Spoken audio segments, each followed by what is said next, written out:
of introducing U.S. Attorney Carmen. She was appointed by President Barack Obama. It is the first Latino and first woman to hold the post in the District of Massachusetts. President Obama recently told her that she was doing a good job, and she turned to him and said, "So are you." I love that. U.S. Attorney Ortiz grew up in a housing project in Spanish Harlem in New York City, the oldest of 5 children, the daughter of parents from Puerto Rico, and has risen to become the Globe's Bostonian of the Year and the 3rd most powerful person in the city by Boston Magazine.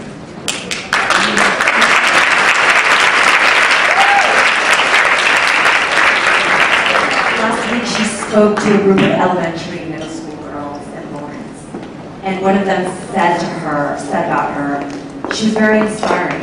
I can see me in her. We are both Hispanic. She went through a lot like me.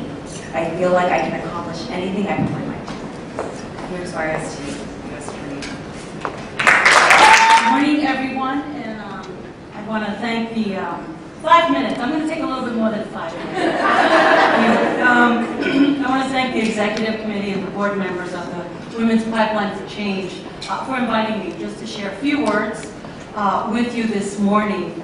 And it's a great honor to be here. I'm delighted and thrilled. There aren't enough adjectives to describe the sense of emotion that I get when I look out into this room and see the number of women that are here, the diversity of women, full of a lot of hopes, full of a lot of dreams and ambition.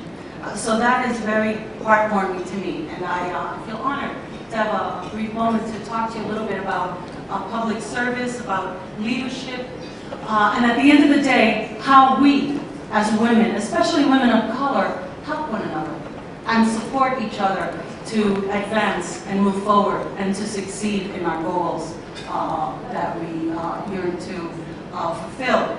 Now, I'm not going to tell you why it's important to be here. I think Sonia and Ayana, who I feel very, very privileged to be in the company of, did a great job of telling you why it's important, why the diversity is important in political life. And I'm not going to go there, nor can I. I'm not a politician. It may seem that way sometimes, but although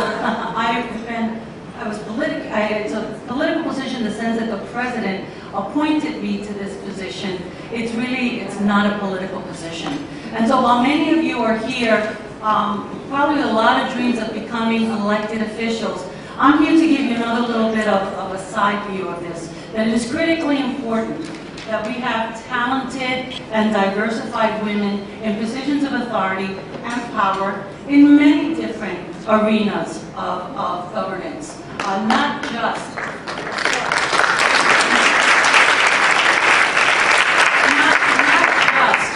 in politics, but we need people. We need women in the judiciary, in law enforcement. When I sit around a table with all of the special agent in charges, that's the head of the FBI for the New England region, ATF, DEA, Secret Service, IRS. Think of all the federal agencies, and there's a lot of them. Guess what? I'm primarily the only woman. There's one other woman at that table, and there's at least 25 individuals. So we need women in different positions. And I have to say, so, even though many of you here think you know what your path is going to be and what your goals are exactly, the bottom line is that many of you are going to follow many planned and unplanned paths, because there are different situations that come up that you need to face in the world, and you need to be prepared for those unexpected challenges. What I want to tell you is that don't let stereotypes and people's perception of what they think a woman, especially a woman of color, is, or what our limitations are, limit you.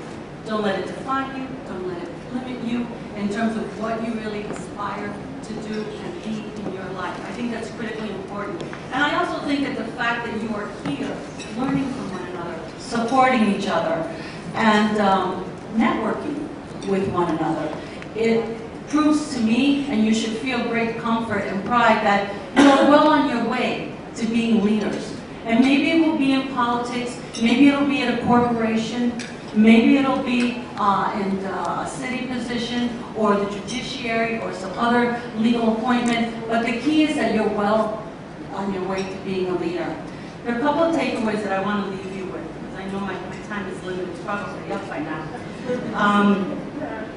What I wanted to really impress upon you is that you should aspire to be and do all that you can be. And don't let hardships get in your way. And be prepared, as I said before, for those unexpected challenges. But when you achieve your goals, and when you become what you have defined as success for you, it is really critically important that you don't forget where you come from.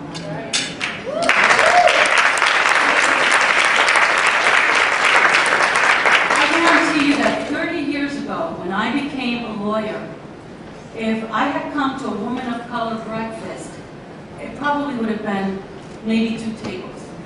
Okay? Think about it. Now, there are all of you, this lovely place, filling this room. Our future is in you, but more importantly, it's in our children. One short story. I was, and I mentioned mentioned it. I was at La Esperanza Academy last week, talking to a group of girls in Lawrence, 10 to 14-year-olds.